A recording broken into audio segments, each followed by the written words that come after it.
to discuss some of the key provisions in the proposed SA 600, which is proposed by NFRA for a public comments, and then the corresponding challenges not only on the profession but also on the industry as a whole. When we talk about, I just give you a brief background about SA 600. When we talk about SA 600, earlier it used to be a document which is referred by the auditors while performing the audit of a group entity and having a larger components.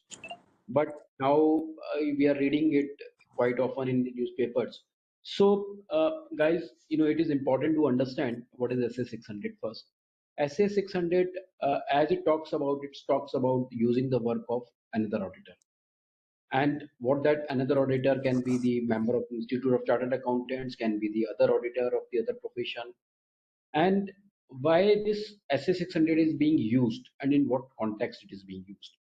So primarily because these are the standards on auditing which are primarily used by the members of the Institute of Chartered Accountants while performing their attestation function. So, and the reason of SA 600 is while performing the duties by the group auditor in relation to the consolidation of the financial statements of any entity, where there are components. When we talk about the components, those components are the either the subsidiaries or the associates, wherein the principal auditor, that is the group auditor, has to rely on the work of the component auditors. And that is why this standard was formulated. In 2002, there was a last revision by the Institute of Chartered Accountants in this standard. And since the time NFRA was formed, there were multiple orders by NFRA in relation to various challenges, various issues were found while consolidating the financial statements of the various large listed entities. And because of that, by consolidating all those observations, NFRA has come out of the view that there is a need for a revision in this standard.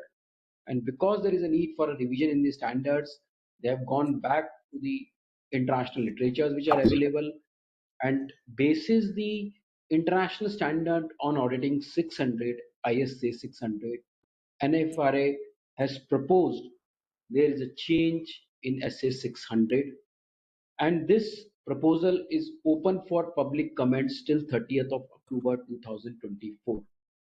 Of course, there are views by the Institute of Chartered Accountants and there are views from the other members, but largely the question is about what are the impact on the industry as such.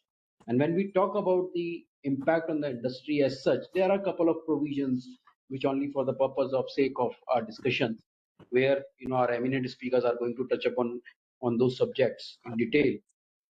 When we talk about, there are of course the challenges would be there in terms of how those standards, those provisions is going to be implemented.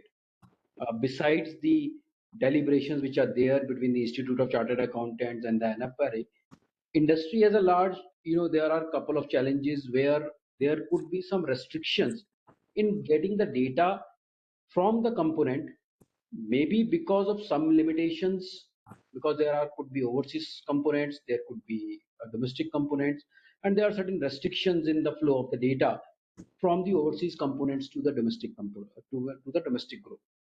And in that situation, there would be a situation where the group auditor would be in a difficult and a dilemma situation, where how and when to report.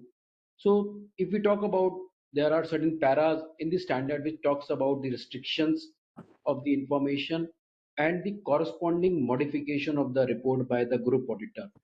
So those could be the challenging situations for the companies, the auditees. Second is the involvement of the group auditors to a larger extent as compared to the earlier group audit instructions which were there as a part of the existing SA 600. So now there would be greater responsibilities on the group auditor, and they have to not only see the competence of the component auditor, which as of now in the present SA 600 is not required to be done unless and until he is not a member of the Institute of the Chartered Accountants. Then, in terms of sharing the working papers by the component auditors to the parent auditor is also going to be one challenge, because as of now, there is no provision under SS 600 which talks about sharing of the working papers by the component auditors to the group auditors. And similarly, in terms of the increase in the efforts of the group auditor while reviewing not only the competence, not only the work papers, and but also thoroughly seeing the materiality level, the addressing the aggregation risk. So those are the very important and very pertinent points which are going to impact largely on the efforts of the group auditor, which may have a bearing on the fees which is to be charged by the group auditor from the companies. So there could be these kind of direct impacts on the clients and the companies which are going to be subject matter of the audits. Of course, my colleagues, they are the eminent speakers, and they are going to touch upon very briefly on these topics and the challenges which are arising out of this.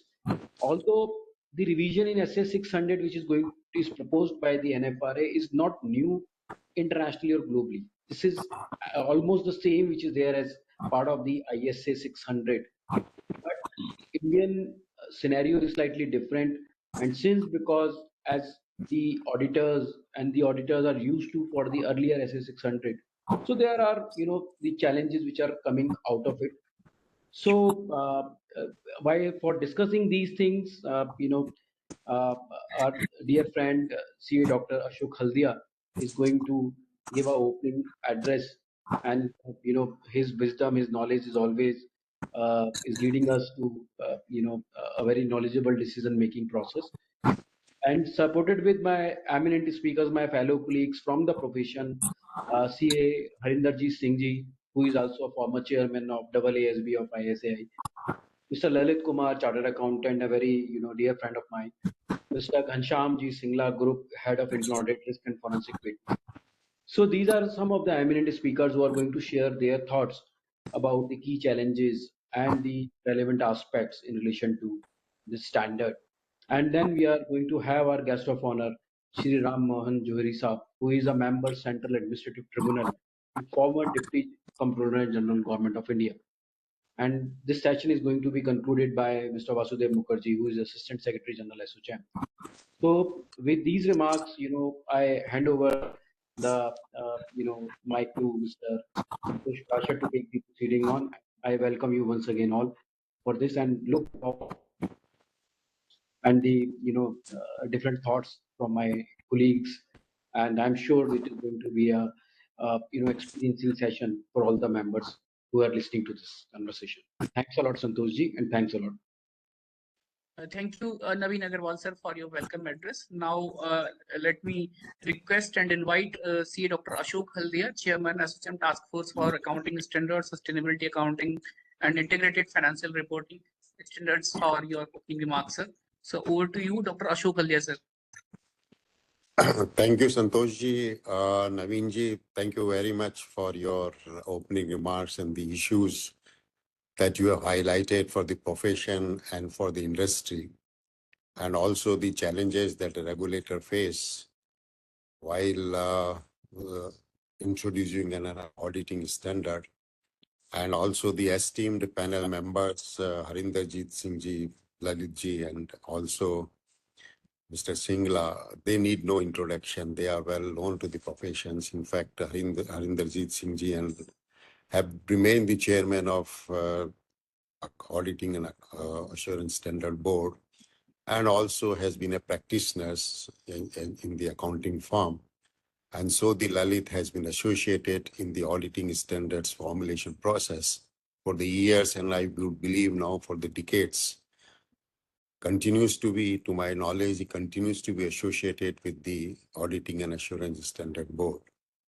And of course, we have representation from industry. As Naveenji has pointed out, is the industry going to face any issues? Are the CFOs or the accounting and auditing, internal auditing staff in the companies, auditees are going to face any issues and challenges? And if yes, what are those? And the guest of honor today He would be joining us soon. He is in some hearing, the former deputy CAG. So he may join us around 4 o'clock, and we are eagerly looking forward.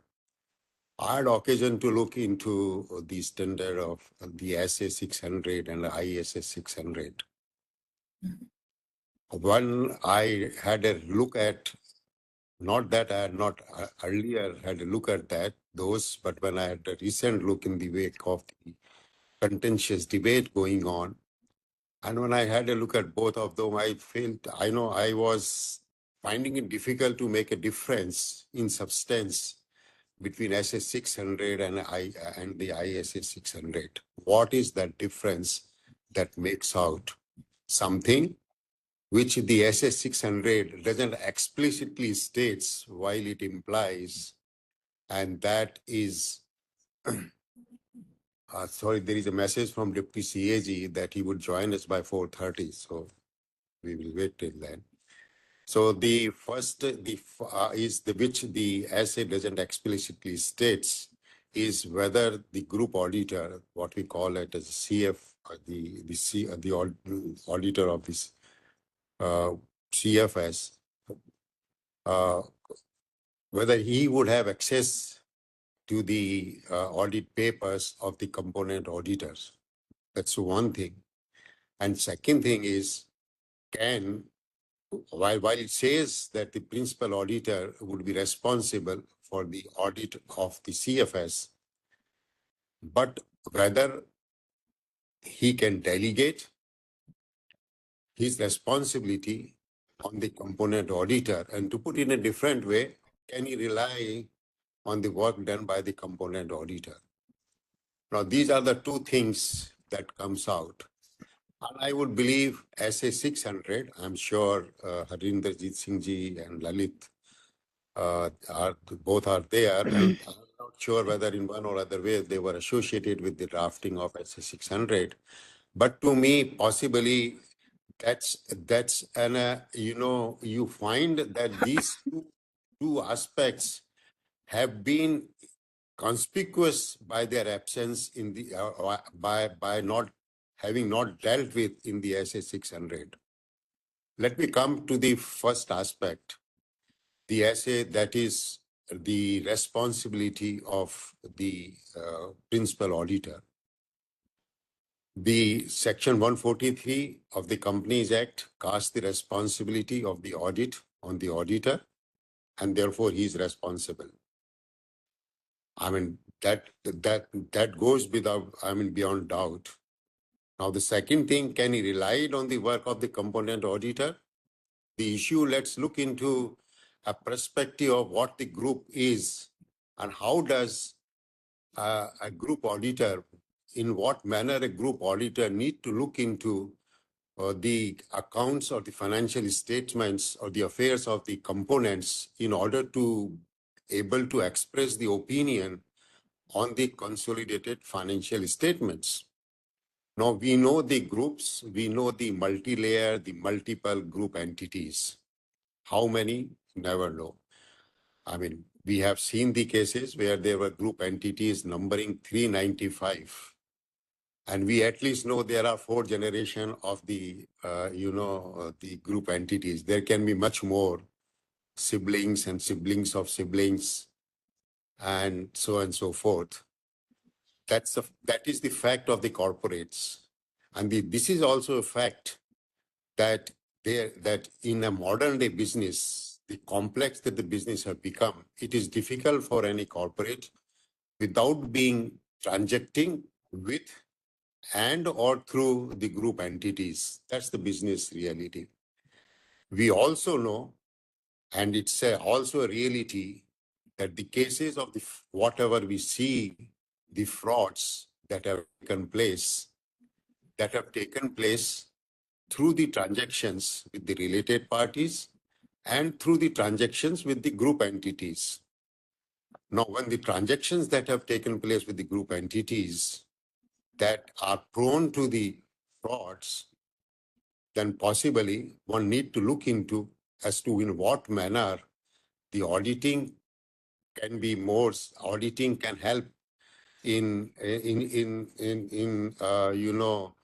mm, identifying and reporting those frauds or those misstatements in the financial statements. Now, there could be one arguments which is often stated that there are only 4 or 5 cases which the NAFRA has pointed out where the frauds have taken place through the group entities. But those are the cases which the NAFRA has pointed out. I'm sure there are many friends and colleagues here from the industry, but we all know that how the intercorporate transactions are designed, and they are designed to serve the purpose which is not fair and transparent to to other stakeholders. Now, that being the case, if the principal auditor takes the position that he would rely on the work done by the component auditor and he would not look beyond that, and in the similar manner, if the component auditor says that he is not concerned with what happens in the group, the parent company, possibly we are not able to do we may not be able to the audit in the manner the expectation the stakeholders would expect us to do. If a money flows from a parent company to a subsidiary company and then to other group entities and finally goes out of the groups, you need to, the auditor need to establish the trail. Now, if he takes the position that my jurisdiction was only with respect to the boundaries of the parent company or with the boundaries of the component entity and what happens in between and what happens, in the parent company and the component entity, then possibly the audit to that extent would be faltering in its approach.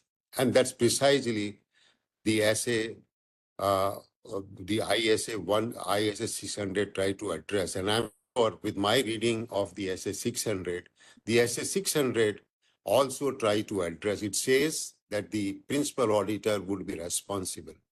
It also says that the principal auditor has a responsibility, I believe, towards the end of that standard, the paragraph, I'm not remembering, that the group auditor would be responsible even for the work of the component auditor if he has the doubt that the component auditor has not performed his work satisfactorily.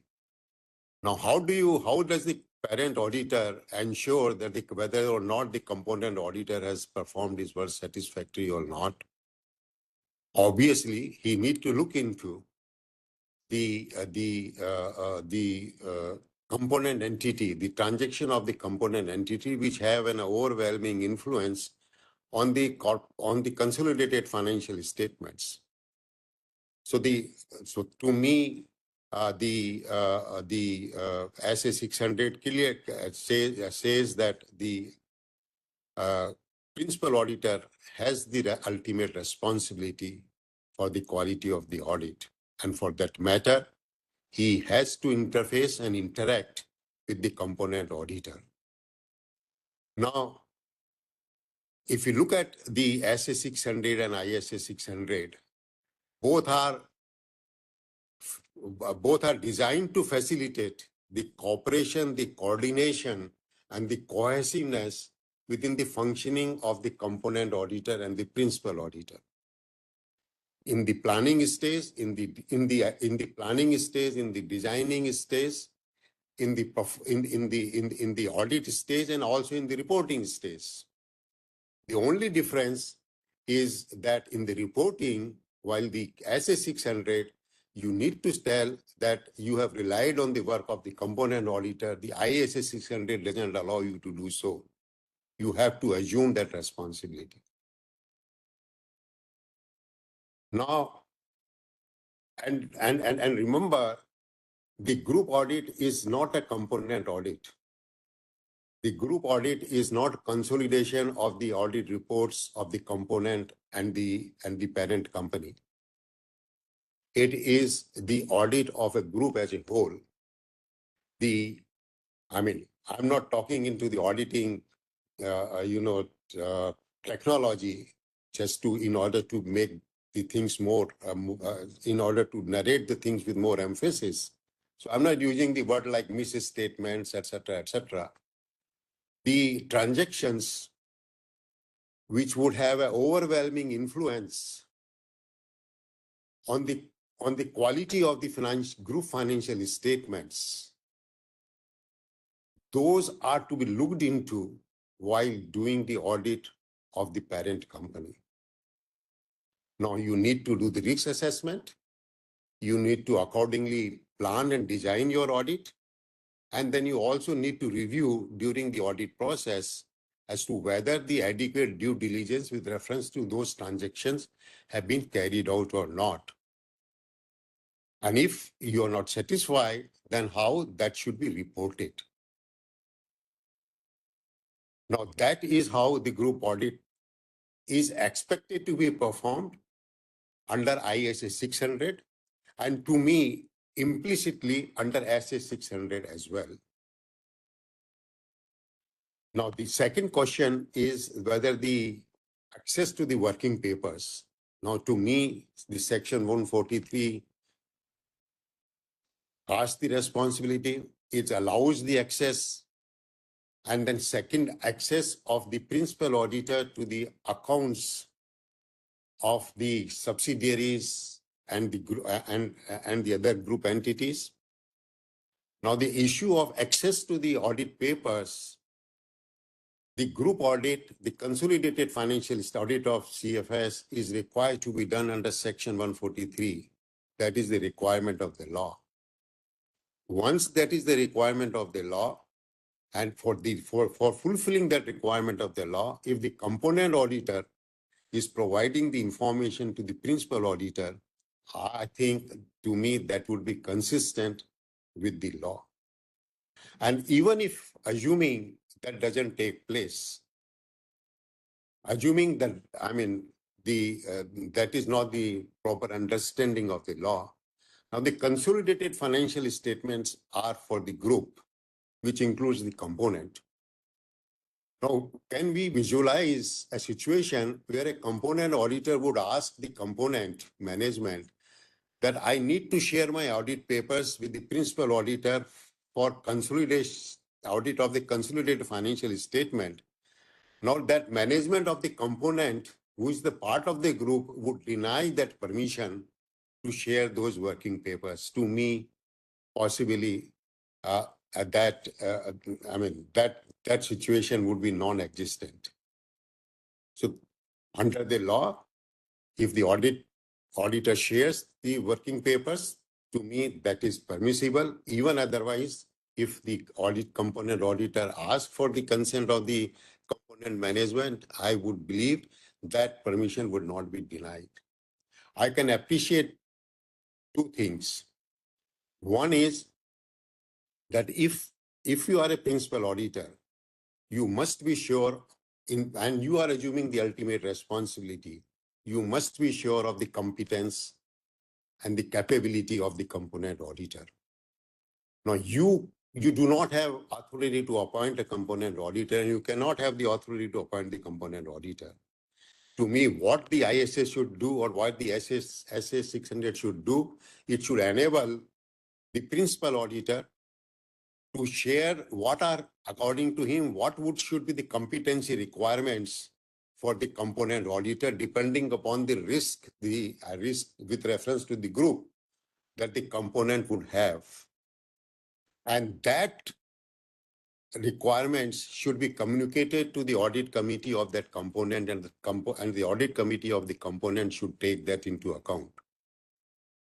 The second thing which I would say, and which I would also have written, is that there should always be, and I think that would address many questions about the losing of the job of the small, medium-sized audit firms. And I think that should not be the concern as far as the quality of audit is concerned. But even then, addressing that, to me, a principal auditor should never be a component auditor.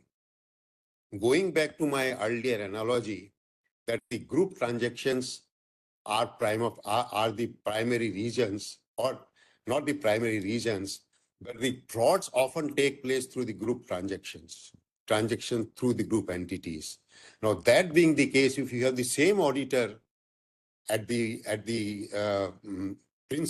parent company and at the component, possibly you will not have the very fundamental principle of check and balance. So there should be either the law should provide, or to me the audit committee should follow this as a best practice. So two things, that the principal auditor should communicate what should be the requirement of the component auditor, considering the size, complexities, and the risk exposure of the component.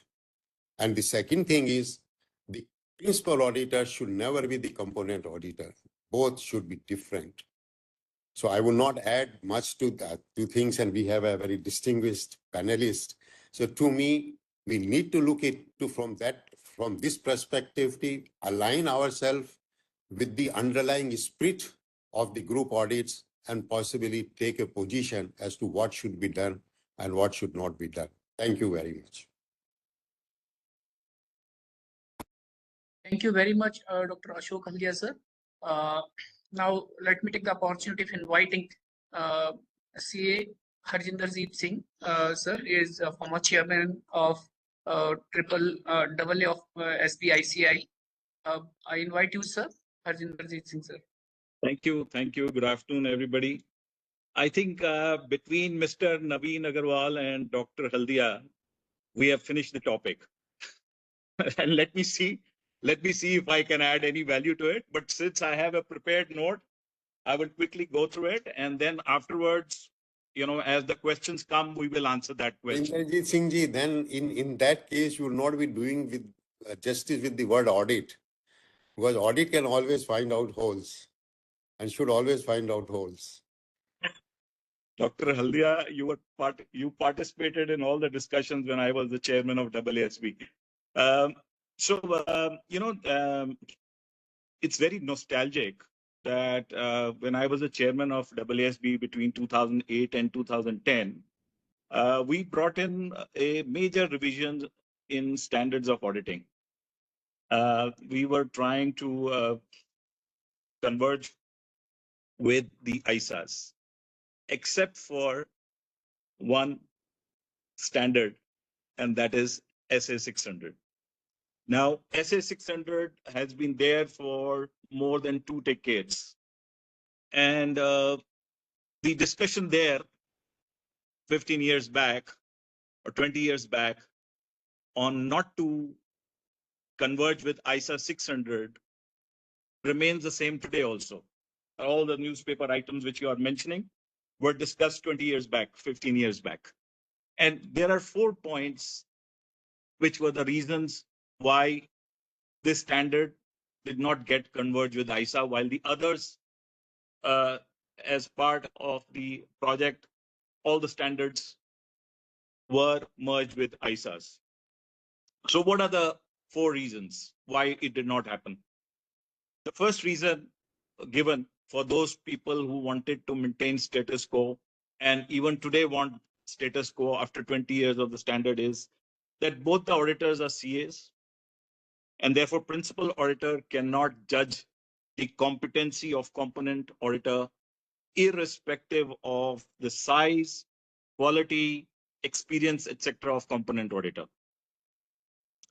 The second was, and the exception given was only for a non-CA. The second was access to working papers of the component auditor is not permissible under the CA Act 1949. Emphasize 1949. Division of responsibility. The third reason, division of responsibility between 2 types of auditors ensured that principal auditor can rely on the work of component auditor, and by giving a paragraph in the audit report saying that he had relied on this for this percentage of balance sheet item, this percentage of P&L items.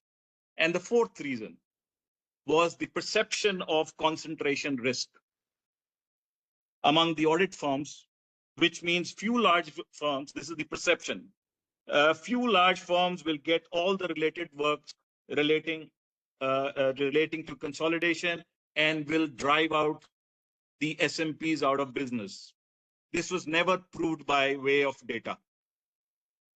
These are the 4 reasons which are relevant 20 years back, are relevant today also. And that's why you get all these newspaper items there. Now, arising from these 4 points, following questions come to mind. Has the principal auditor documented sufficient appropriate evidence in accordance with standards of auditing, Companies Act 2013, and other professional standards to issue a reasonable assurance report? As you all know, the highest form of a report an auditor can give is a reasonable assurance report. So the question here is, has he done enough work to issue a reasonable assurance report on consolidated financial statements, or has just relied on division of responsibility paragraph in the audit report? That reminds me of an analogy that the principal auditor puts the component auditor's audited accounts into an Excel sheet and simply aggregates them and issues a reasonable assurance report, while all he has done is a compilation of the auditor's reports. So I hope you understand the difference between a compilation exercise and issuing a reasonable assurance report. Both are allowed under the auditing standards. So for example, why I call this compilation? For example, the audit procedures may be done in a disaggregated way based on legal structure of the company, which is called the component. Now, mind you, this component itself, from a consolidation point of view, may not be the right component, because the company may be running the business in a different way. The MIS and the reporting may in a different way, maybe geography, maybe business. That is how they run the business. But the consolidation has been done on a legal entity basis to take advantage of what has been allowed by putting that paragraph in the report. So therefore, the definition of component itself is a question mark, looking at a group point of view, risk of material misstatement, the materiality level at the consolidated level and at the component level are different. But all we are doing is adding and issuing a report. So there may lead to, as Naveen Agarwal rightly said, a aggregation risk. This is what an aggregation risk is, because your audit has been done in a disaggregated way while you are giving a report on an aggregated basis. Now, in case, as the draft standard says, that the principal auditor be totally responsible of that consolidated financial statements, then, and he's responsible and liable, then it should be left to his judgment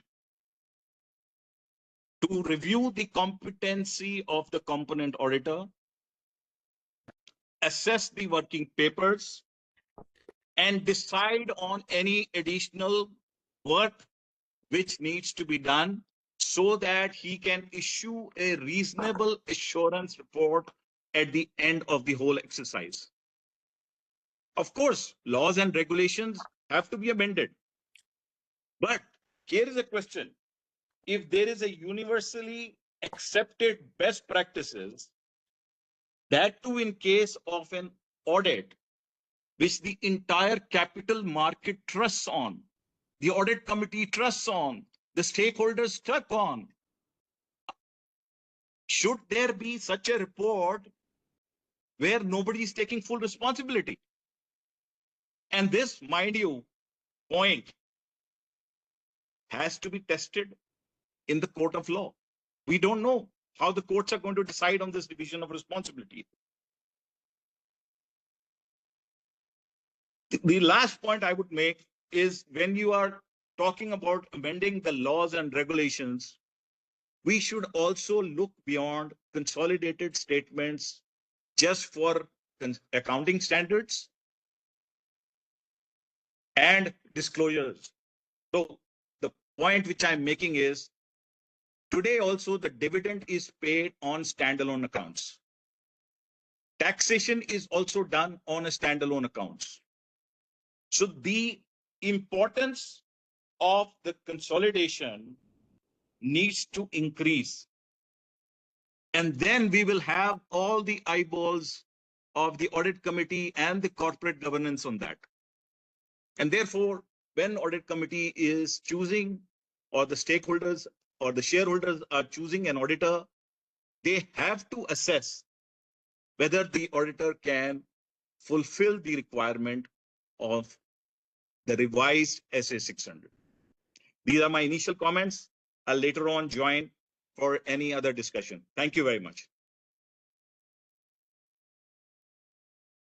Thank you very much, sir, for your discussion, sharing your thoughts.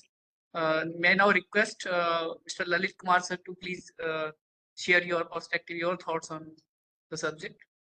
Thank you so much, Santoshji. And after listening to what Naveenji, Khaldiaji, and Harinderjit Singh have said, I think there is very little that I can add to the entire thing because Lalit, sir, can you please come closer to the mic? Your voice, sound is coming. Yeah.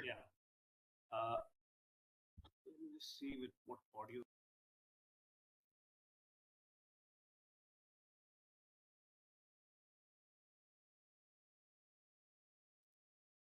Okay, I hope it is better now.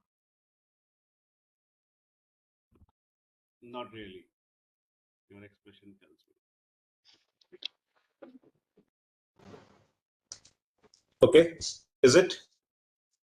Yeah, I'm nearer loud and clear, Lalitji. Thank you. Okay.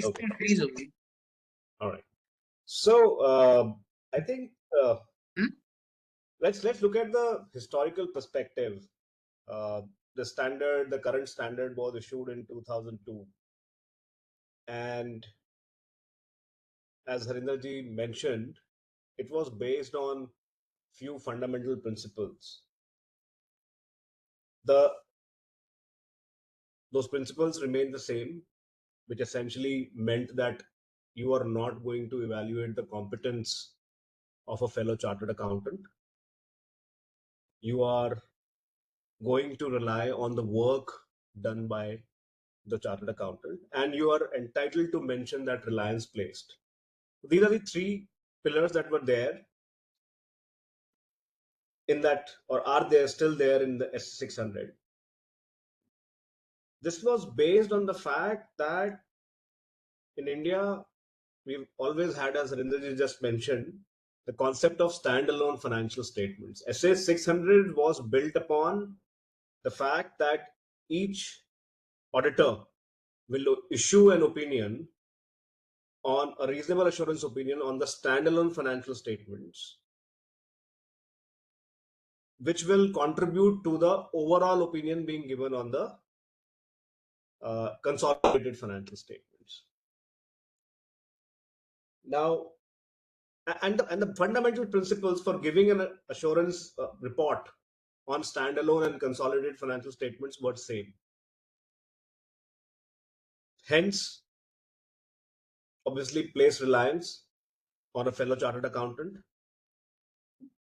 and rely upon and mention that you have relied upon the work of that fellow chartered accountant in your report. When we look at SA 600, there are essential requirements still present. So if we look at para 9 of SA 600, which says that when you accept an engagement, please evaluate whether your own involvement will be sufficient to act as the auditor of the consolidated financial statements. It also points out towards consideration of risk of material misstatements. The para 9 of existing SS 600 is talking about these things, which means that the auditor need to assess whether engagement to audit consolidated financial statements or issue an opinion on group financial statements should be accepted or not. And the way practices have interpreted this, own involvement is sufficient or not, is interpreted as what is the percentage of assets and income we are auditing. And over a period, different firms have evolved different practices or different percentages that people follow. Actually, it was meant to indicate that auditor must evaluate whether he will be able to involve himself in the work of the component auditor. He will be able to do risk of material misstatement or carry out and identify and assess risk of material misstatement in the component audit. He will be able to direct, supervise the work or give instructions, because instructions are mentioned in SS 600, to the component auditor and ask the component auditor to report. I think somewhere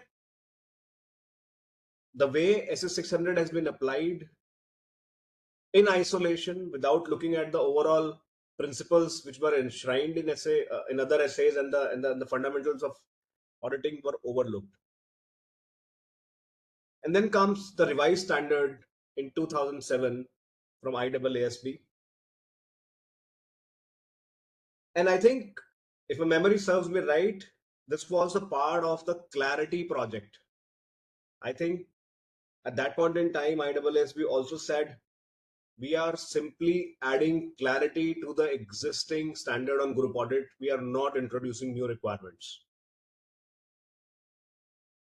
So, and when I look at this exposure draft, which is largely in line with ISO 600, I would tend to believe this is only bringing in clarity to the existing SS 600 and will be really helpful in aligning the practices that have developed, different practices that have developed in auditing, consolidated financial statements. The issues that Naveen mentioned and whatever has been said by Dr. Haldia, Harinderjit ji, all that holds good. I think profession is up for a lot of effort to fully embrace and implement this standard. But it appears to me that this is the need of the hour, and we must have this standard laid down which provide clear demarcation of how audit of a group financial statement should be approached. That's it from my side. As of now, we'll happy to take up any questions, any comments. Thank you so much.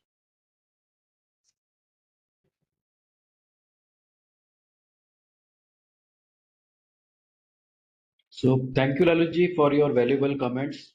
And I think whatever CA Harinderjit Singh ji and you are saying, and including the comments of Dr. Haldia, it seems that things are definitely in the right direction. Of course, whatever is there globally, India has to make themselves ready for accepting those changes.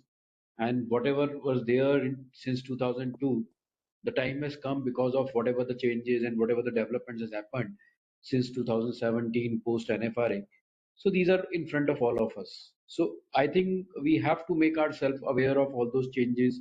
We have to gear up for those, and we have to make the component auditors educated enough to take care of the challenges of it. And of course, there would be larger challenges for the coordination between the auditors.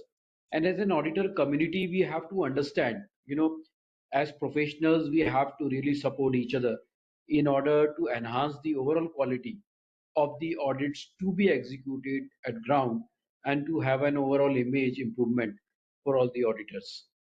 So with that, I think Santoshji would like to invite Mr. Ghanshyam ji. So Santoshji, please, over to you. Yeah. So thank you so much, Lalit sir. And now we invite Mr. Ghanshyam Singla, Group Head Internal Audit and Risk Management from Paytm, I hand over the mic to you, sir. Thank you, Santoshji. Hope you can see me, hear me. Yes, we can perfectly see you and hear your voice as well, sir. Thank you, ASSOCHAM, and for inviting me as a speaker. I think mostly has been covered by our eminent speakers, Naveen ji, Ashok ji, and Harinderjit Singh ji. What I can maybe just add on, like this is my experience, like working in an industry. So I have working in Paytm from last more than 3.5 years now. But before that, I was working for 12, 13 years in global kind of banks, MNCs, which have a geography of some like more than 100 countries, and being a group lead for various governance functions, So there were a lot of kind of geographical and component versus principal auditor from the internal audit side, from the risk management side, or from the governance side, So we used to encounter. I will just spend 3 to 4 minutes. I will try to summarize and I will structure my kind of notes in like 3 or 4 sections. We'll take one step back, what is the purpose, like why we generally appoint various layers of auditors, There would be a kind of internal auditors, then concurrent auditors, then statutory auditors at component level and, at a group level.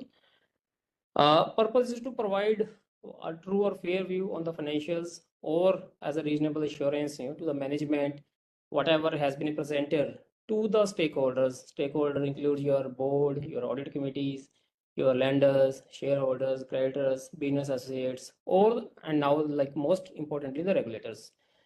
Whatever is being presented is true and fair, and we are providing reasonable assurance that if there are any material misstatement, material risk, or material exceptions, so those have been proactively disclosed while presenting the financials or the reports.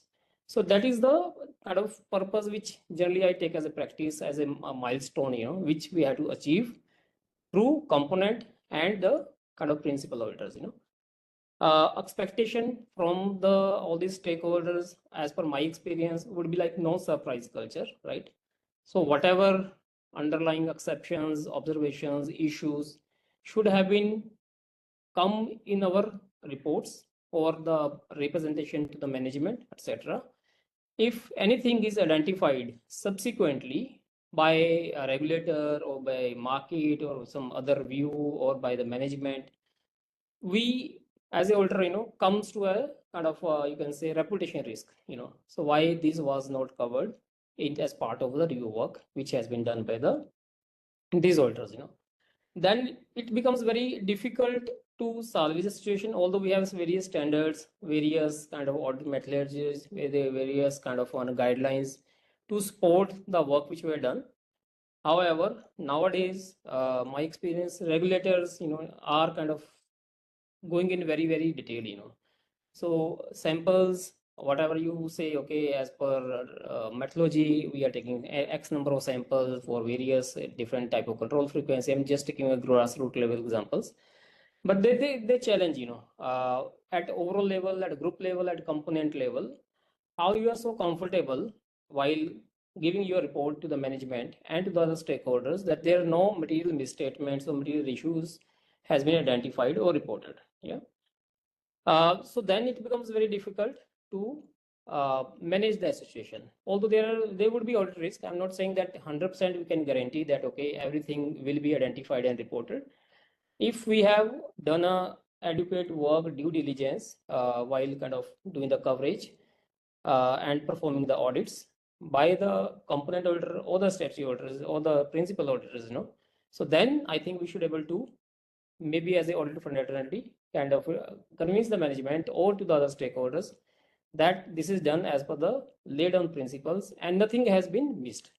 So misses can be again, it could be negligence, it could be intentional or unintentional kind of intention, or maybe you can say collusion, or maybe kind of helping the management or otherwise. It could be anything. So specifically, it becomes more and more difficult when we are relying audit work done by any other auditor. instead of doing our own self. So I have prepared one small slide, like how generally I or like we as a team, do some kind of checks as a part of our due diligence to ensure that nothing material has been missed out or kind of overlooked. I will present that. I hope I can able to do that.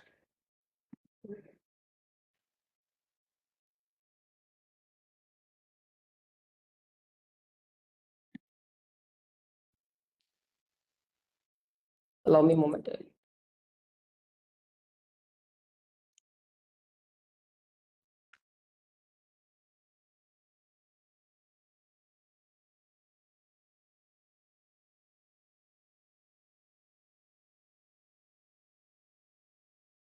I hope you can see my screen.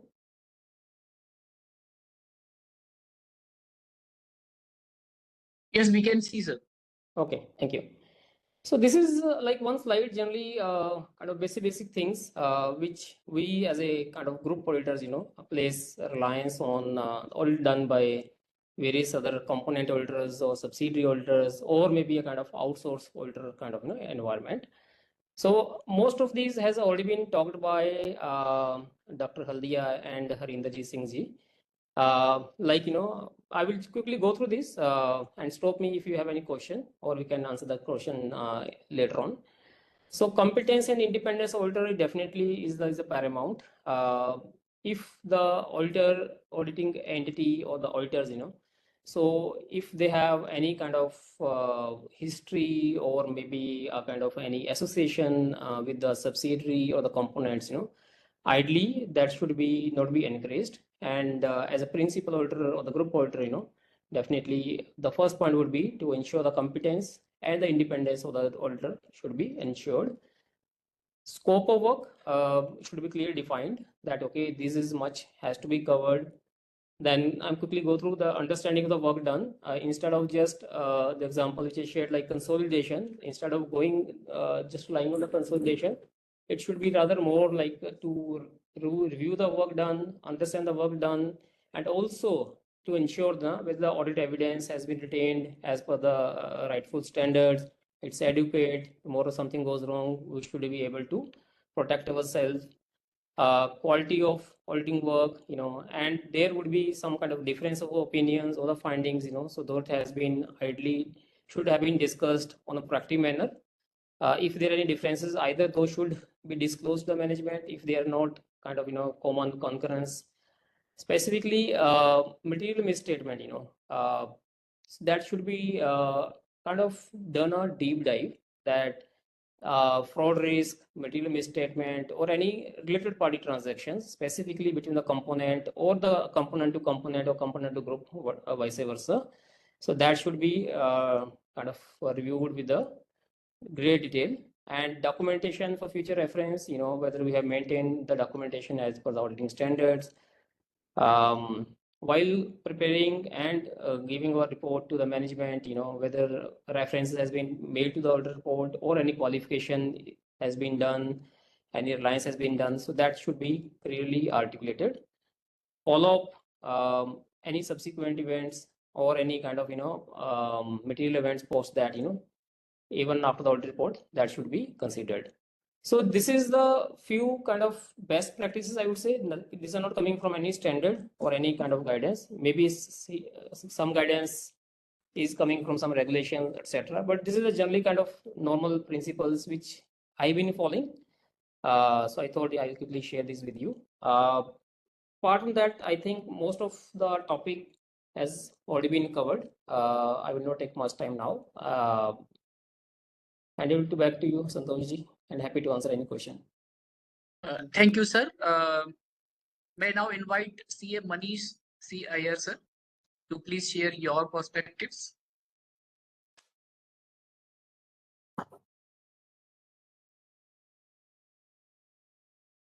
Thank you so much, Santoshji, for inviting me to this discussion. I am more a consultant on accounting standards rather than audit standard.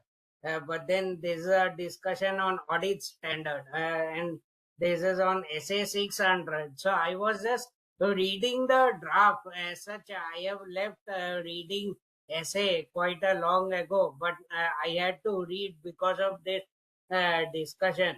And I have noted some points which I think Naveen ji and Harinder ji has already discussed.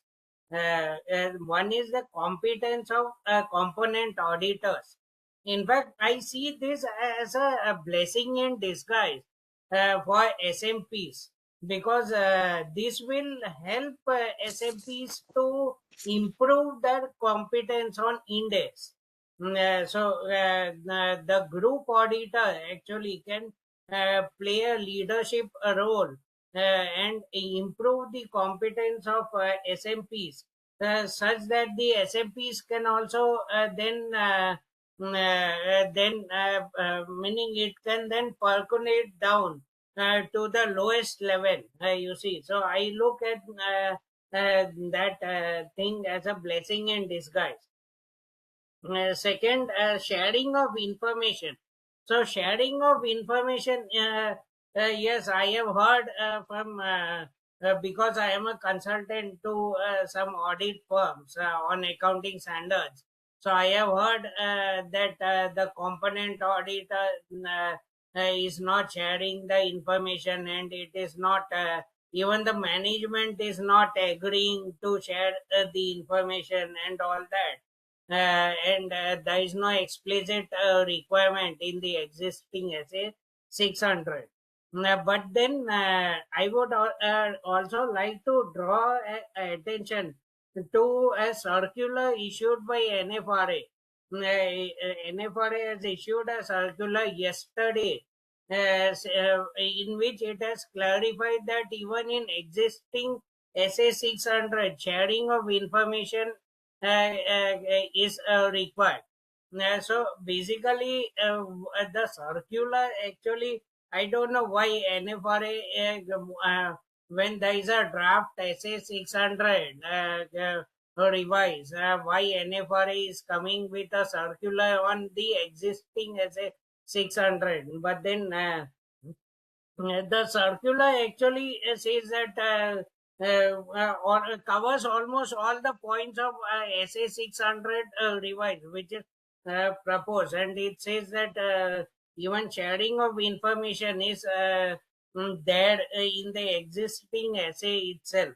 So we need not go to draft or propose SA 600 revise for sharing of information. However, it would be a good thing that there will be an explicit requirement of sharing of working papers by competent auditors, and that explicit requirement can be again a blessing in disguise, because it can give a power to a group auditor, because many a times the management asks कि standard में कहाँ लिखा है बताओ, ये standard में लिखा कहाँ है.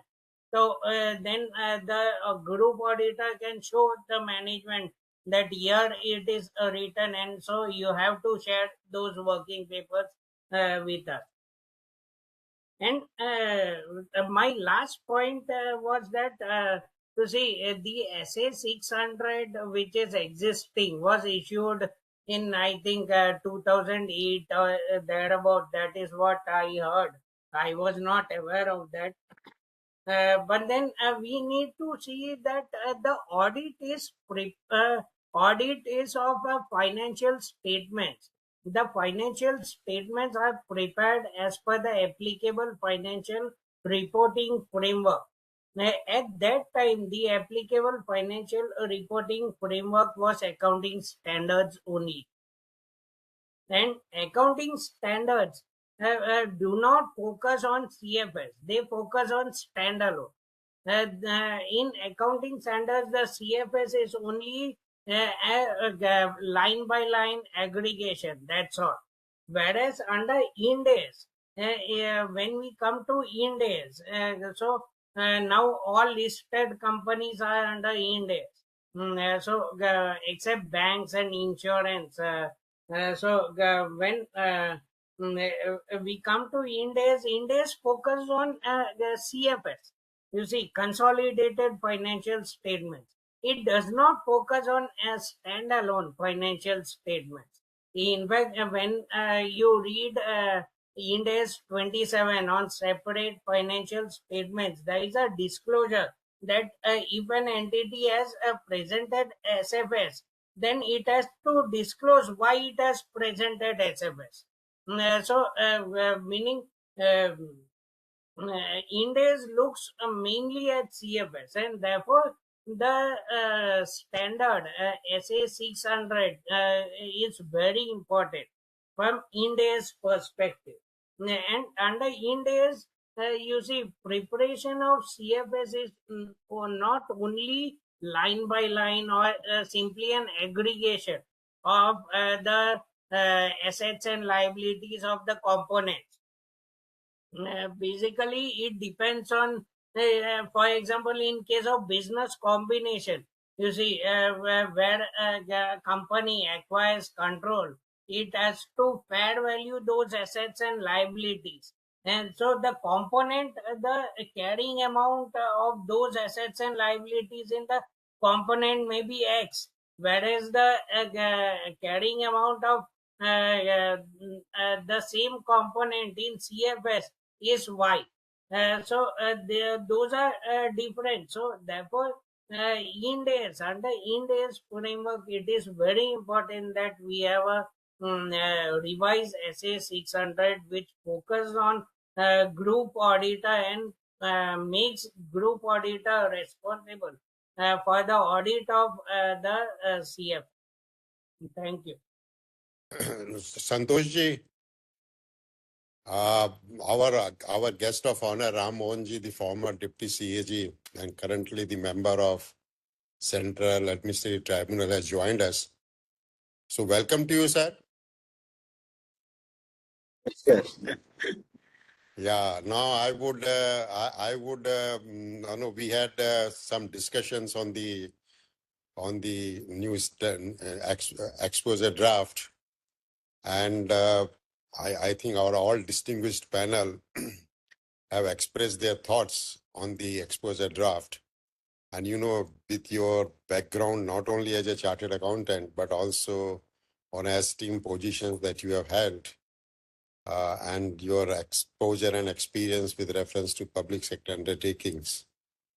So before that, I will hand over to Santosh ji for the whatever formal few sentences that we may like to say, and then maybe you give your address. Of course, sir. Thank you so much, Ram Mohan Johari, sir, for taking out your valuable time from your busy schedule that I can understand. And thanks for accepting our invitation.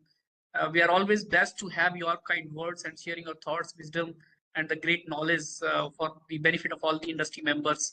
And that's where we requested you for this brief virtual session.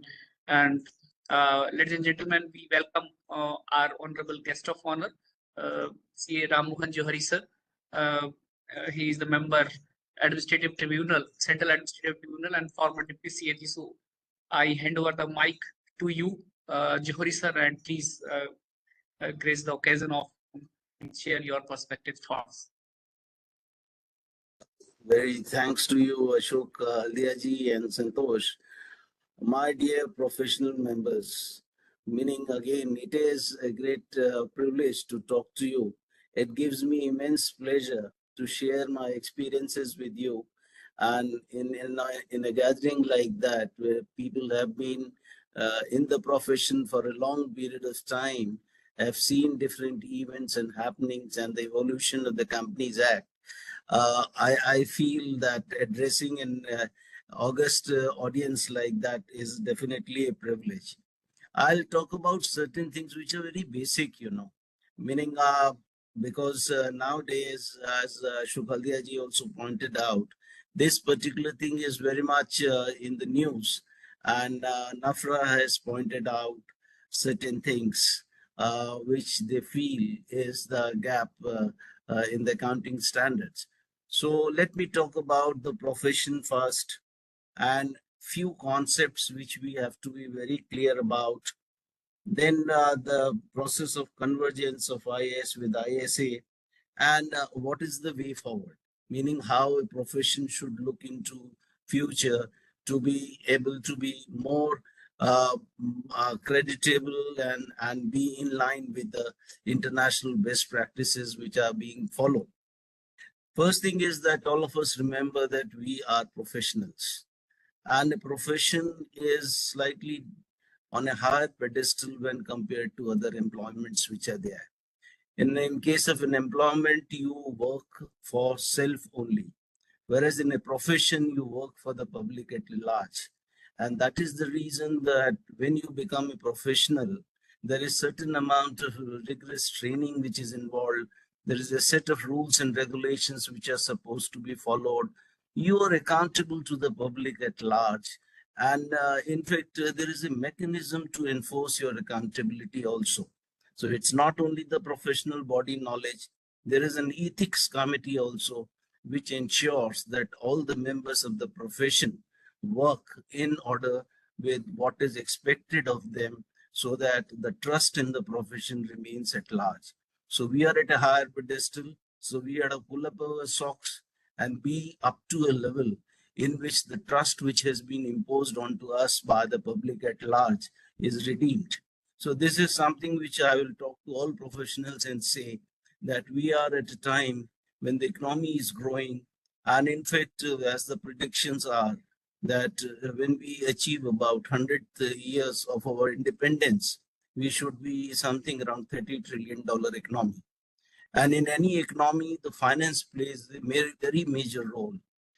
And this profession is directly related with those finances. So how it is being managed, the element of trust in it, the people, how they see it, is very, very important for more investment to be coming and organizations being run in a professional manner.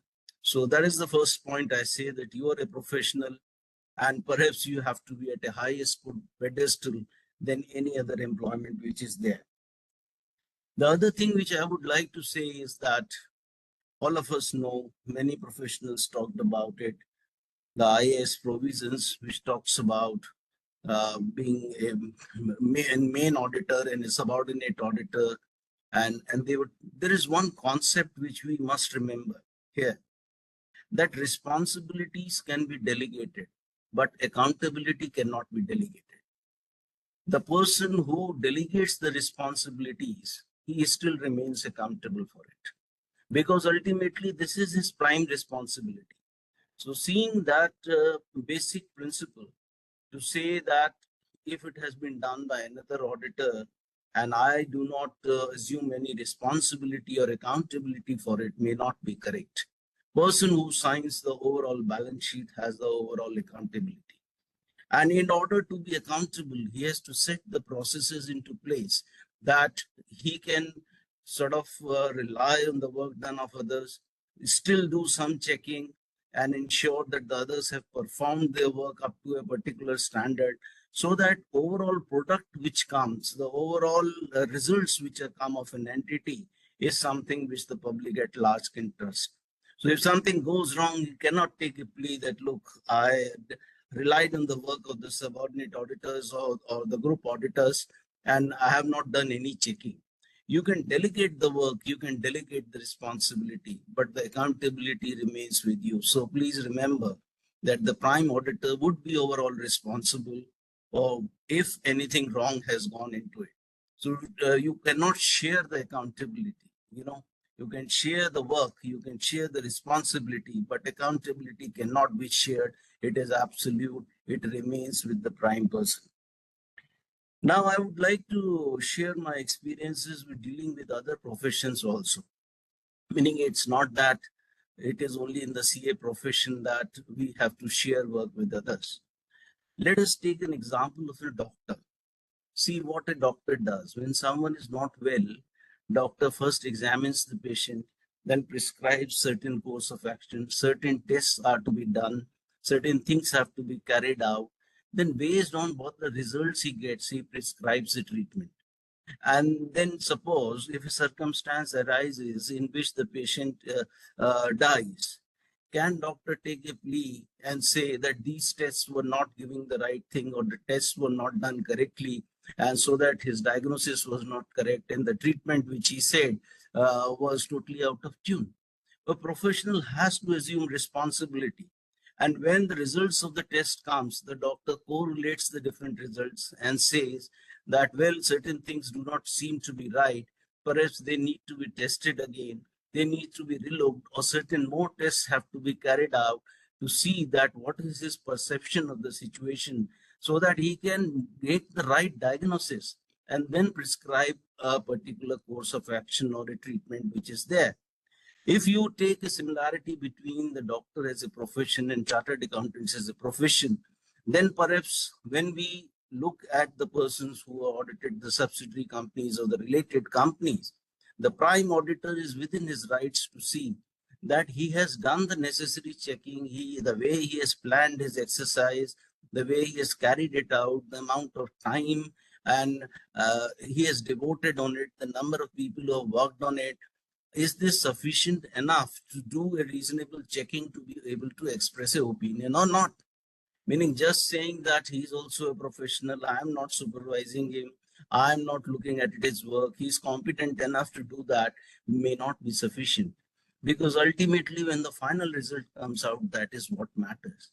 And in the instant case in which Nafra, when things turned that way and the fines were imposed, I was trying to find out the bit details. Then I saw that the subsidiary company was perhaps much bigger than the holding company. You know, in that case, everything which belonged to a holding company was because of the operations in the subsidiary company. So if you do not see the subsidiary company at all, can you express an opinion on the overall group of companies? The instant case is Maruti Suzuki. Now Maruti is much bigger than Suzuki.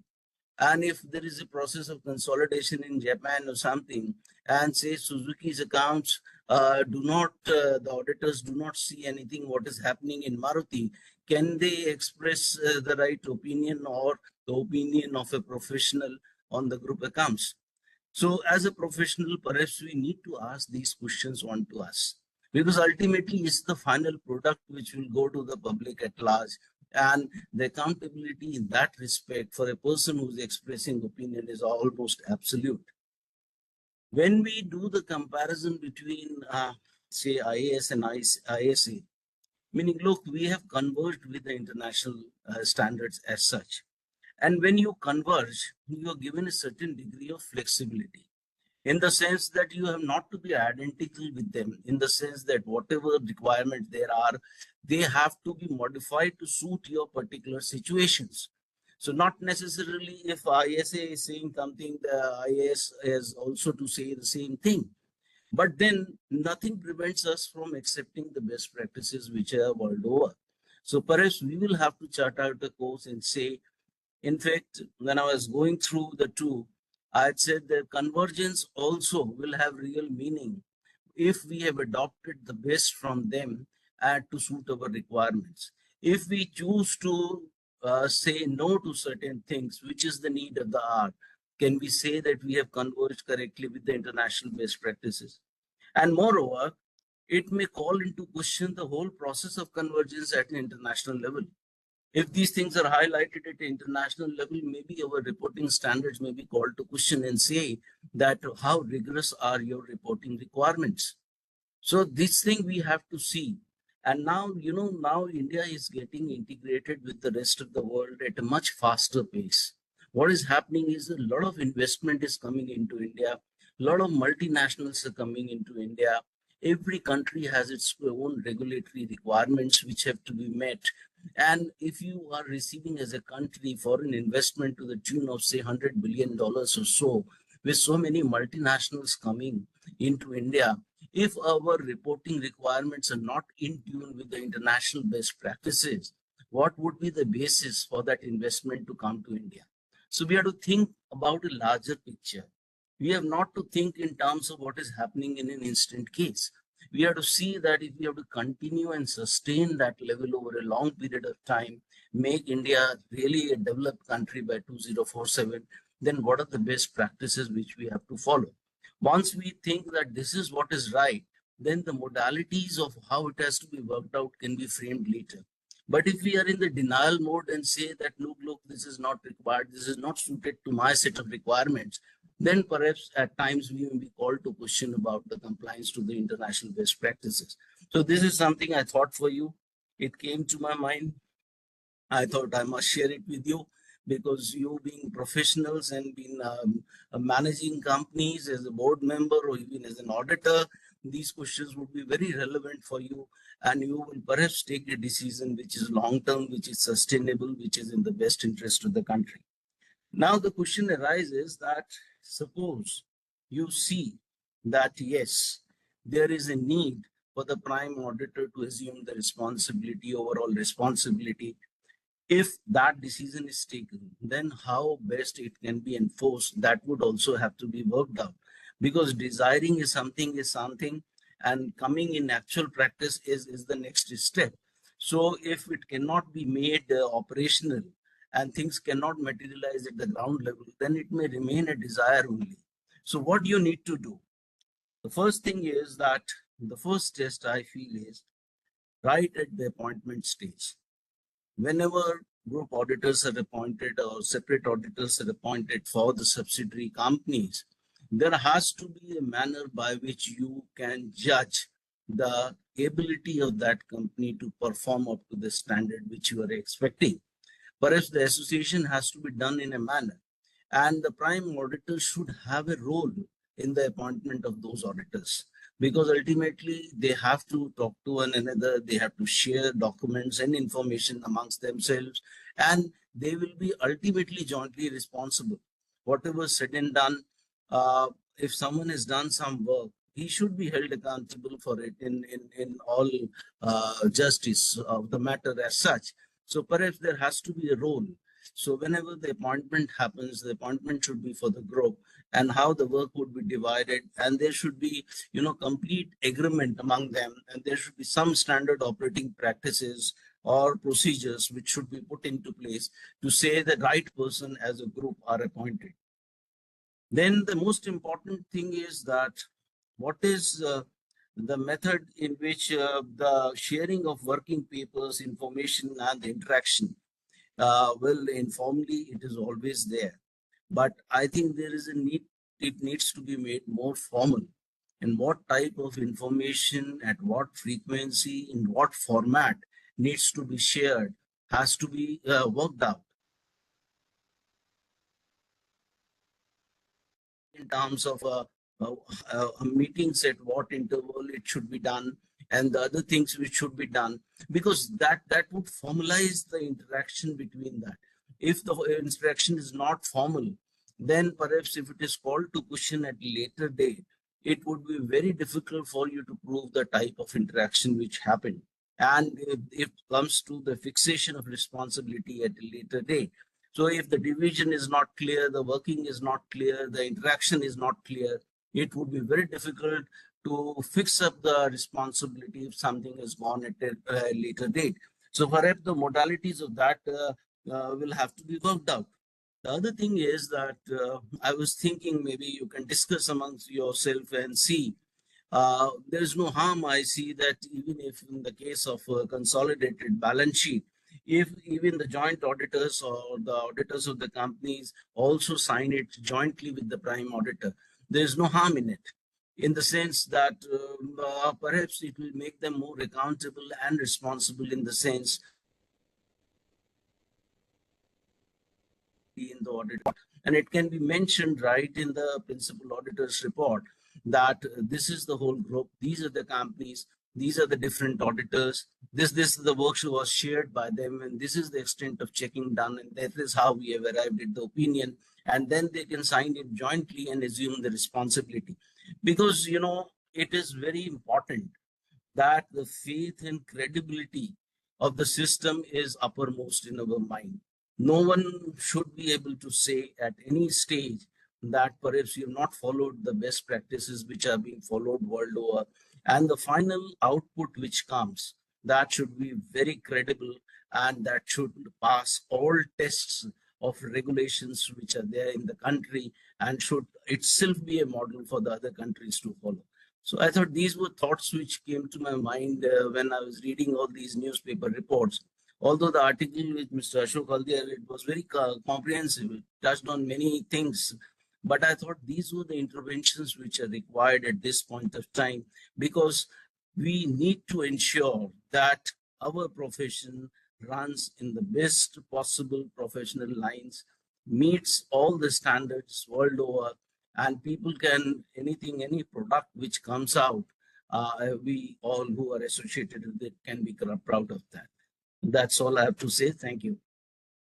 Thank you very much, sir. And now may I request Ashok Haldia sir to please and Dr. and Naveen Agarwal sir to please join me for further taking up the questions from the participants. Some of the people are there in the group. Mr. A. Mitra is there, Mahendra Dutiaji is there, who has expressed willingness to add something.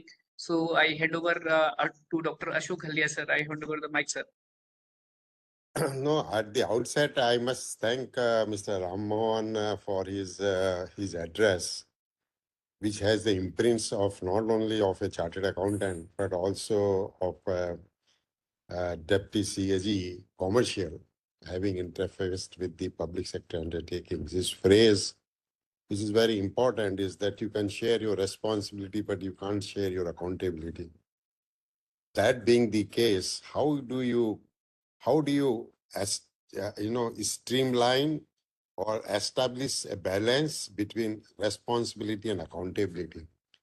Someone who is held accountable, he must also say that he should also be responsible, or how to make, if he delegates other, he might also ask that if I'm asked to delegate, then I must also be asked to supervise the work to whom the work is delegated. So very important point that Mr. Ram Mohan has raised, and thank you. And sir, you are sitting in the pleasance of the J&K, and we are sitting in the summers of Delhi. So that also makes a lot of difference. Yeah. So let's open it for the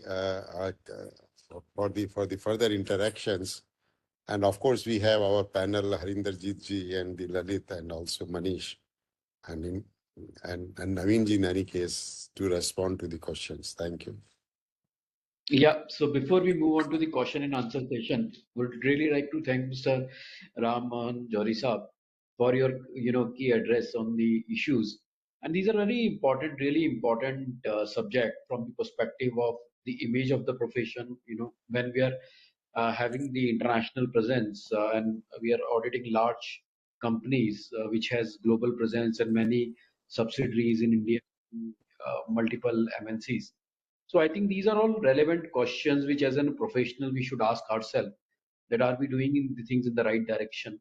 Are we disowning the consolidated financial statements with respect to the work done by the professionals? So I think these are really, really important things which as a professional and as a community we have to answer and seek the answers from ourselves. And of course, as you have rightly said, and Aldi Saab has again reiterate this thing that the responsibilities and accountabilities. The responsibilities can very well be delegated, but the accountability has to be kept with you. So with these things, I think thank God, sir, for addressing the audience and the participants. And with that, we'll take the question answers from the people.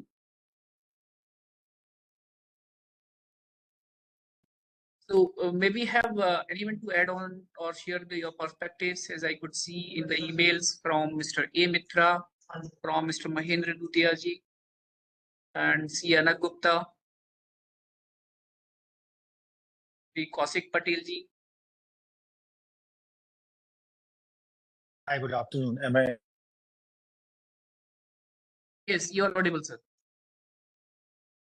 So good afternoon, everyone. No, I think this has been a wonderful deliberation and got to know a lot of things. Of course, it all started in 2008, 2009 with SA clarity, ISA clarity. But certain things which the panelists suggested that at the time of appointment of the principal auditor. Principal auditor should surely should have a right to see the competency of the component auditor. I mean, these are wonderful ideas, especially another idea, another thought that the component auditor should also be, he should also be signing the main account so that there is enough accountability. Because as Arinder sir said that there are the Chartered Accountants Act 1949, which prohibits the exchange of or sharing of the work papers and all until the laws are amended. I think things like at the end of the day, quality needs to be maintained. And how do we ensure that quality will reach to a certain level if there is enough accountability and responsibility, and that can happen with these kinds of measures. I have nothing much to add, but I just thought that this was a wonderful deliberation. So thank you, ASSOCHAM, thank you, panelists. Mr. Mitra, if I can just briefly respond. One is that, as we said, the appointment of the component auditor, well, it should not be left at the discretion and decision of the principal auditor, but the principal auditor can certainly review. Absolutely. That would mean that they can communicate with the management of the principal auditor or the audit committee of the parent company that what kind of the auditor, the component should have, considering the risk profile of the component. So that's the. And the second thing, as I said there could be two views, and which views whether the Chartered Accountant Acts, whatever the Chartered Accountant Act says or the regulation says, whether within the realm of that, whether the auditor is permitted to share the working paper. Because I would believe if the CFS audit is required to be done under the law and the component accounts are to be shared, then I would believe whatever the audit paper that the component auditor would be sharing would be consistent with the law. Maybe the other panelists may also add. Yeah, absolutely. Just one more thing I would want to add, which is kind of, though it is in front of our eyes, but generally gets ignored, is the fact that this ISA Clarity 2000, it was in 2008. And at that point in time, I think one of the panelists mentioned that there was no concept of consolidation. So consolidation came up in the Companies Act in 2010-13, and then of course with the Ind AS in 15-16. So now maybe it's time to kind of have a relook at this particular standard. Thank you. So thank you. So I'll just add one thing. Concept of consolidation was there because SEBI always required consolidated financial statements. We need to look at it from the international perspective. In the international scenario, consolidated financial statements are the primary financial statements, right? So we never gave up the idea of standalone financials. And the way it was envisaged was building upon. So many standalone true and fair opinions will give you a good consolidated true and fair. That was the fundamental principle. And the way international standards work, they did not envisage a separate opinion on the standalone financial statement. For them, there was always a one set of financial statements, one responsibility. So hence, multiple opinions, multiple responsibilities, hence division of responsibility came in SA 600. So that was in 2002 when the standard was framed, So, yeah. Now let us visualize a situation that an Indian company, parent company, has a subsidiary in a country which lot of political, economic, and social turmoils, and the auditor of that country gives a true and fair view of that component audit. What should the principal auditor in India should do? Should he go by the true and fair view given by the component auditor of that jurisdiction, or he need to see at his end? So, obviously, as a group audit, he need to look into independently as to how does that risk of the component affects the group financial statements. Can I add one point? Sir? Before we close? Can I add one point? Yeah. I'm still struggling with this. There is one big piece which has been left out in the exposure draft, is the public sector. So I'm just curious to know. I don't know if Ram is still there. That if we have agreed on the principle of ISA 600, which generally seems to be the consensus today, how come that a big piece of public sector, whether it's banks or insurance companies and others, have been left out? I don't know. I'm struggling with the thought why that has been left out. Is there, if anybody can let me know what the reason could be? Well, I'll respond to that, Rajinder. Look, you have a very, very valid point. But the point is that we look at from the point of view of the compliance requirement in Companies Act only. Whereas the banks and the financial institutions, banks are governed by the Banking Regulation Act. Similarly, the insurance companies have a different, compliance mechanism and the reporting mechanism. Point is that, what we have to see is that it's not a question of private or a public sector. The basic principles remain the same here. The best practices always remain the same. But what happens is that in a country like India of that magnitude, with variety of things and formations in different places, and different types of things have been coming in. So perhaps we have to see that whatever basic principles we agree upon, those transcend upon all different forms of regulations which appear in the country at the moment, and they are more or less uniform. And I will have to work for it.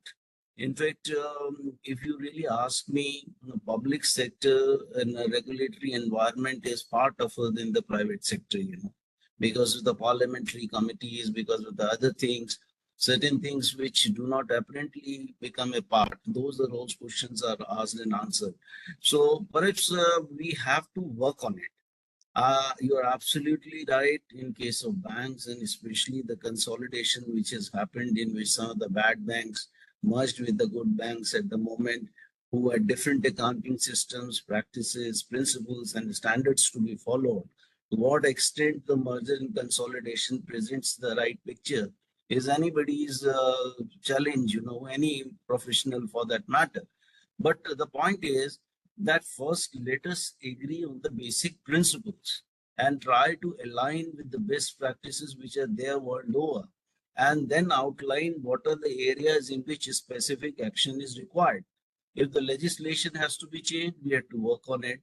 If the standards have to be changed, we have to work on it. If the regulations have to be changed, we have to work on it. And we have to keep in mind that whatever we do should be capable of being implemented and enforced at a later date. Because certain things which are very high on the desirable agenda, that this is to be done, if we cannot put them into practice and it works and delivers the results, it may remain only in paper, So we have to think that with our practical experience, that what is sufficient, what needs to be done, and perhaps if we can make the right intervention at the right time, that's the time we would have done our job. We can aim for perfection, but that is the stage to be reached, We have to see what is the step by step we will have to go towards that. And for that, it is very important that people who are experienced, who have handled these matters for longer periods of time, first they go into the thinking mode, discussed, and threadbare decides that these are certain principles which cannot be compromised. This is something which has to be there. And then certain things which are desirable. And then the third thing is the wish list, which is to be there, because that can be never ending. But yes, the things which are important, which are necessary, and which should be mandatory, we should agree on that, and then go to the desirable element, and then to the wish list. That's how perhaps we will reach there over a period of time. To me, Ramonji, the exclusion defies any accounting and auditing logic. One can understand that the public sector have a joint audit concept. How do you you bring that joint audit concept into the the sole responsibility of the group auditor. But that is not something which cannot be addressed. In case of a banks, one can argue that there are thousands of branches. How do you accomplish this ISS 600? There are still ways that can be worked out, because if you have 26,000 or 10,000 or 15,000 branches, then what at the group level you need to look into is which are the branches which may affect in the quality of the group financial statements. There are ways that can be find out, but then maybe to begin with, it is good that with the exception, at least some beginning has been made. Maybe over a period of time, as you've suggested, these issues will be addressed and then maybe could be made applicable to others.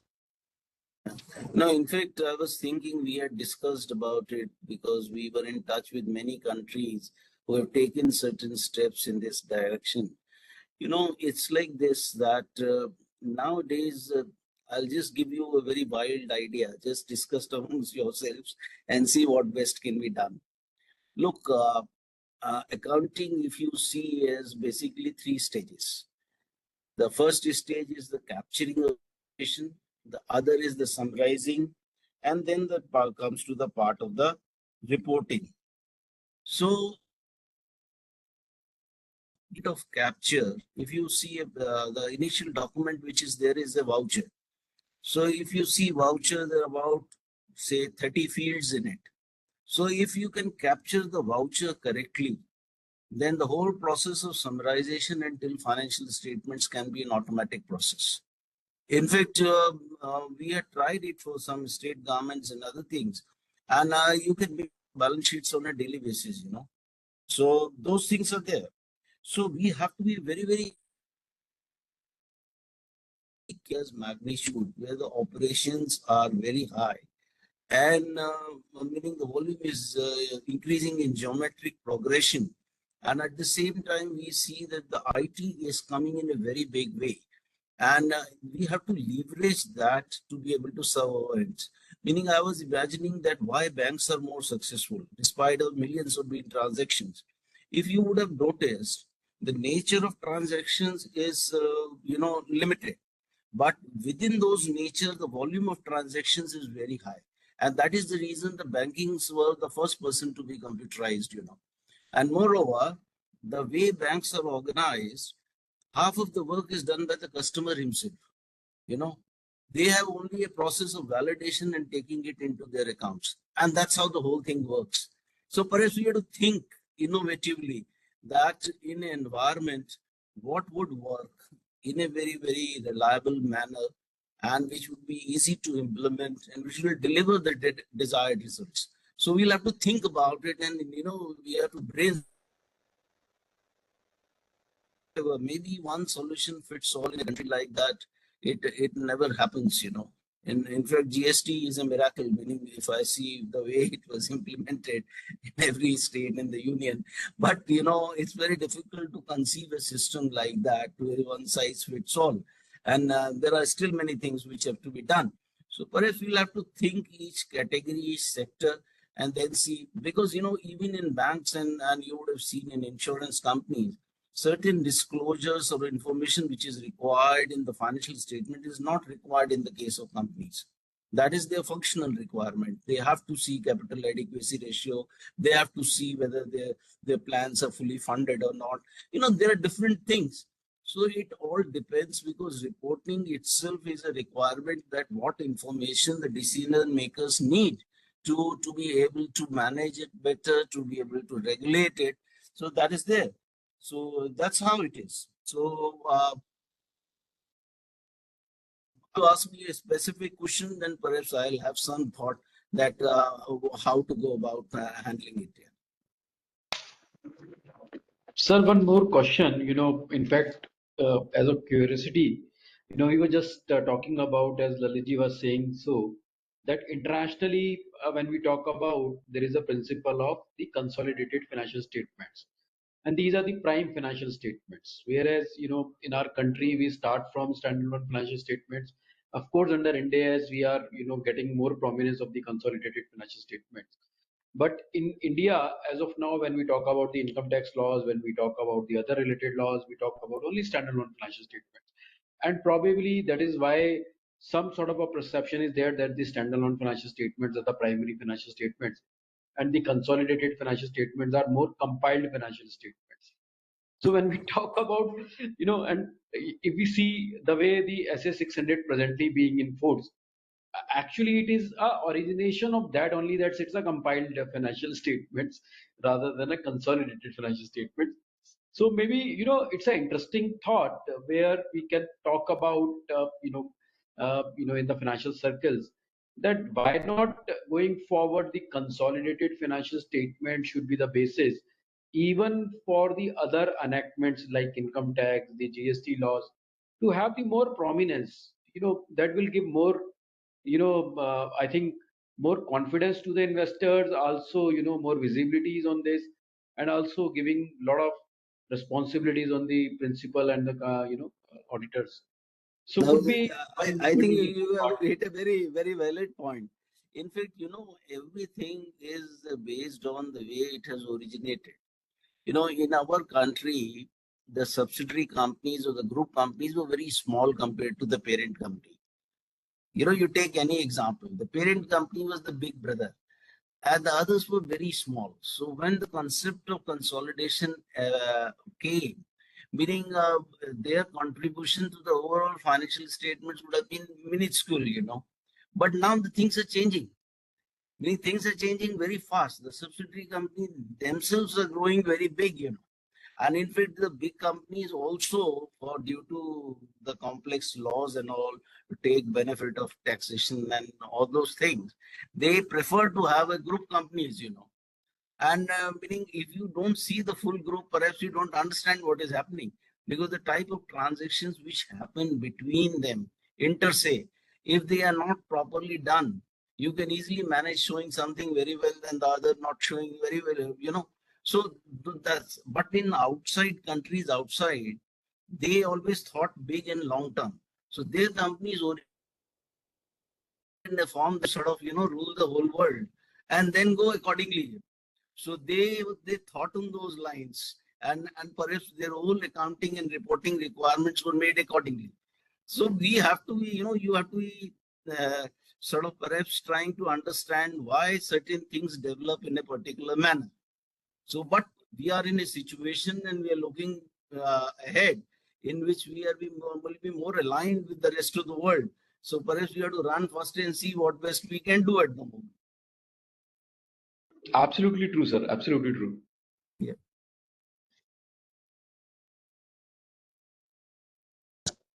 I think maybe I have a question from the hands raised by Mr. Nilanjan Paul as the last, if not the least. Hi, thank you for the opportunity. I was wondering that from an Indian standpoint, there are certain matters which are not exclusively dealt with the standards on auditing, but there are certain guidances which builds on those standards. For example, we have guidance note from an Indian context. So if you, let's say, report on internal controls, you have a guidance note which builds on the existing SA 600, which then reiterates the principle of division of responsibility or placing reliance. Similarly, we have other guidance note like tax audits, right, which builds on SA 600. So I was wondering that if the base standard is going to be revised, should we also extend the same logic when we are opining on, let's say, internal controls or from a tax audit standpoint? So I thought I'll just take a quick view from the panelist, if it will be logical to apply the same concepts for these assurances as well. Thank you.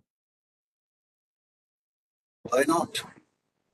I would say yes. The reason is that, this digitization and bringing of IT, although it has brought its fair share of challenges, it has made certain things possible which were not there earlier. So we should now leverage the technology to be able to help us. In fact, you would be surprised to know that most of the big corporations are incorporating many things into their processes. AI is one of them. Blockchain is another.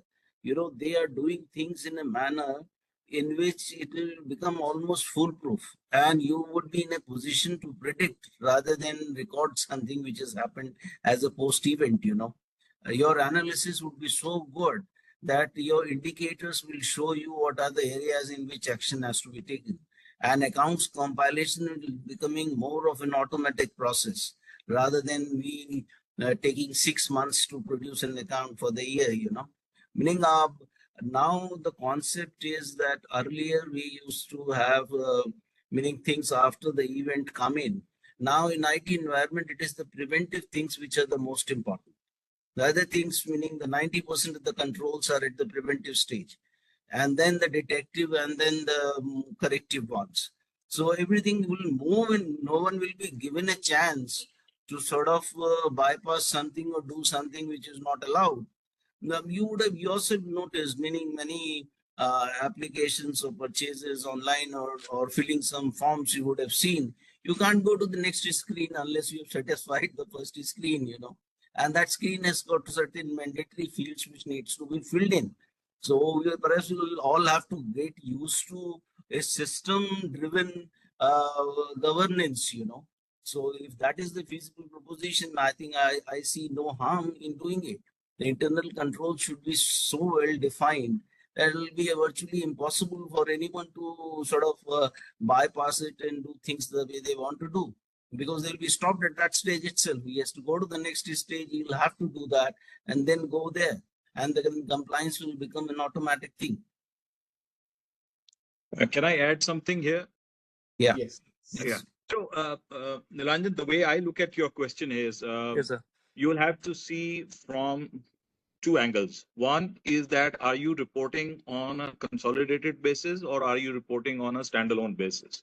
Now, the example of internal control, risk management, defining component has to be done on a consolidated basis, and therefore the guidance notes needs to be changed accordingly. But if you talk about tax audit, the tax audit at this point of time is going to be on a standalone legal entity basis. It may not change that way. Of course, evaluation of internal controls and all that is a generic environment of the company. But as far as the specific provision of the tax audit is concerned, that is as of now on a standalone basis. So you will have to see on what are you reporting at? Are you reporting on consolidated basis or are you reporting on a standalone basis? If you're reporting on a standalone consolidated basis, definitely our guidance notes should change to reflect that. So what I meant by this tax audit example is basically when you are reporting on particular clauses on a standalone basis, sometimes you use the work of another auditor.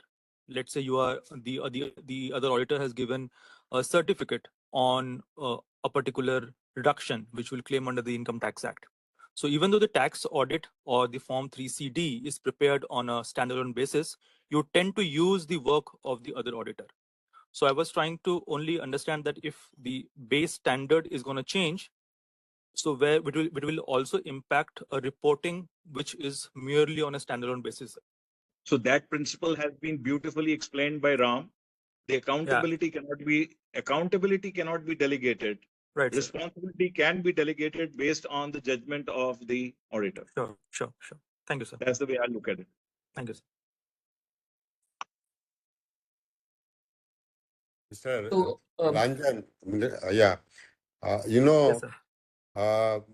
it has been held in many disciplinary cases and otherwise, and increasingly now, that the auditor's tendency to rely on the work done by the others without independently satisfying themselves on the quality of the work performed by that another auditor, another expert, then possibly he is putting himself to a great risk. So your responsibility in any way doesn't get diluted by obtaining a certificate or work done by another chartered accountant or expert. You have to see that he has applied adequate due diligence. He has done his job well before giving you that certificate. Right, sir. Thank you, sir. So before I invite Vasudev Mukherjee, sir, if I may have any concluding remarks from Naveen, sir, and just a request to all that since we have conducted this virtual session and the motive was to collect the inputs from the industry stakeholders also and the professionals who are the members of ASSOCHAM. We are in that process. Some of the inputs we have already received in the written format, and we will be further receiving and requesting. Please do share your comments based on this discussion and whatever you feel that the ASSOCHAM as a industry body can also make our contribution to those expected comments by the NAFRA. So please do share in the revert mail. And with that, if I may invite any concluding remarks from Haldia sir or Naveen sir, and then I will request to Vasudev Mukherjee sir for vote of thanks. Santoshji, I would only say one thing. And it takes me to the slide which was shown by Mr. Singla. I hope he's present still, where he is applying the concept of the group audit even for the internal audit purposes. You know what slide he showed, that was, he showed that how at the group level, he looks into the audit performed by at the component level and how he's able to prepare his report at the group level. So that was very interesting. Nothing more. I think I have shared my thoughts and nothing more. So only, one comment from my side as a concluding remarks. Since we have, heard all the learned speakers, and very good debate and deliberations on this topic. So, as a professionals, we really need to, support each other. I think this is the learning where, it's not about, seeing the competence of my colleagues, fellow colleagues. It is about, taking them along. That's the objective by which we, as a professional, we should work along. And I think if we are able to do so, then probably the all apprehensions around the corner would definitely be addressed. And this will not only enhance the quality of ultimately the consolidated financial statements, but also, whatever the challenges in terms of sharing of the work, working papers, whatever the law may say, but ultimately it is about, the sharing of working papers, sharing of knowledge with your fellow colleagues will only take these things out of the shelves and then will give the answers right away. So with these things, it's really a great session, and over to Santoshji for taking the Naveenji, to your point, one thing is this concept of ISA 600 can be used to his advantage by the component auditor, because he can also ask for the working paper or the questions from the principal auditor in relation to the group audits. I can cite number of examples where he can do it. So it empowers the component auditors also. That is the that we need to take into account. Second thing is, the capacity building of the component auditor. Once he works with the auditor, then it is his capacity that is built up in the process. Because the principal auditor would not accept the deficiency in the work performed by the component auditor and give his report. He would like to see that the component auditor performs his work, and then he would also guide, not only supervise, but would also guide the component auditor in order to enable him to do the component audit well. So I think these are also two distinct advantages of this new exposure draft. Thank you, sir. So may I request Vasudev Mukherjee, sir, to please give your vote of thanks.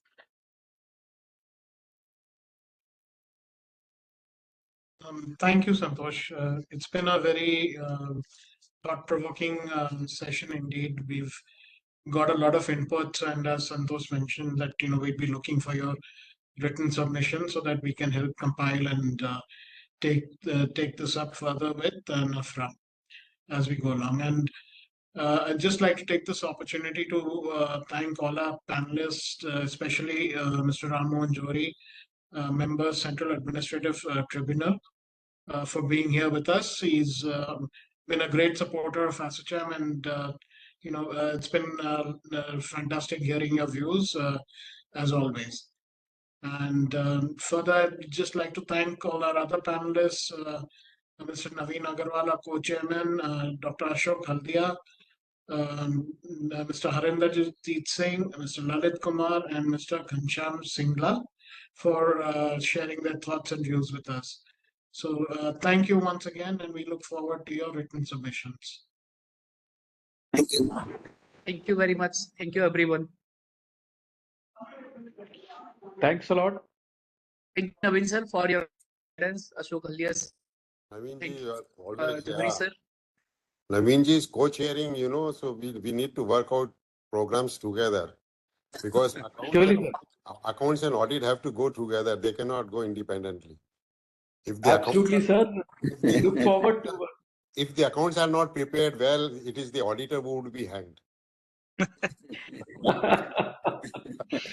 would be looking forward to work with all of you, sir, and I